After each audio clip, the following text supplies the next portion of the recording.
શ્રાવણ માસ નિમિત્તે વડોદરાના અટલાદરા સ્થિત બીએપીએસ સ્વામિનારાયણ મંદિરમાં હિંડોળા પર્વની ભવ્ય ઉજવણી કરવામાં આવી હતી.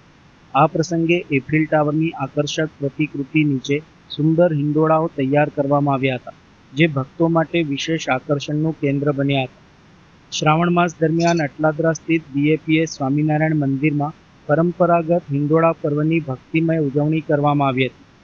આ વર્ષે ખાસ કરીને યુરોપમાં નિર્માણ પામનાર બીએપીએસ સ્વામિનારાયણ હિન્દુ મંદિરના ઉદ્ઘાટનની સ્મૃતિ સાથે મંદિર પરિસરમાં એફિલ ટાવરની ભવ્ય પ્રતિકૃતિ તૈયાર કરવામાં આવી છે. તેની નીચે સુંદર રીતે હિંડોળાઓ શણગારવામાં આવ્યા છે.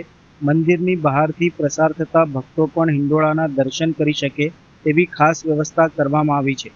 પર્વ નિમિત્તે સંતો અને હરિભક્તોની ઉપસ્થિતિમાં ભગવાનની સુંદર શણગાર આરતી કરવામાં આવી હતી.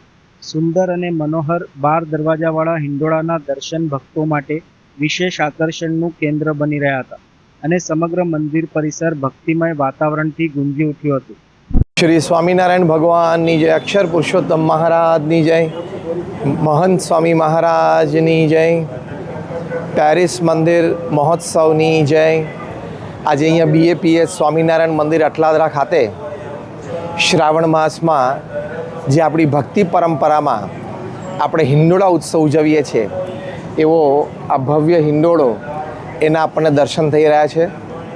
ભગવાન સ્વામિનારાયણ વડતાલમાં 12 દ્વારના હિંડોળે ઝૂલેલા, સંતોએ ખૂબ ભક્તિભાવથી ઝૂલાવેલા એ 12 દ્વારનો આ હિંડોળો અને આ એફિલ ટાવર જે દુનિયાની 7 અજાયબીમાંની એક અજાયબી છે.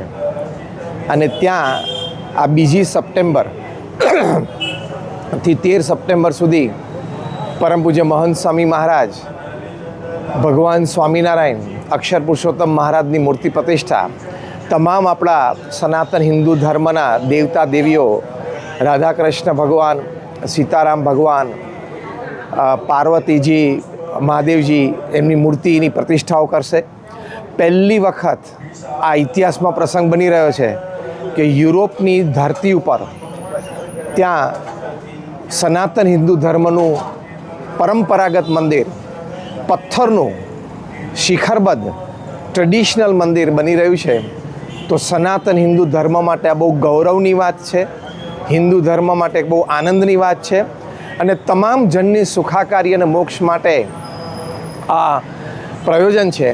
તો આજના આ શુભ દિવસે અંતરથી પ્રાર્થના કરીએ છીએ આ ચાતુર્માસ દરમિયાન કે દરેકના હૃદયમાં ભગવાન પ્રત્યેની એવી શ્રદ્ધા અને ભક્તિ અવશ્ય પ્રગટે.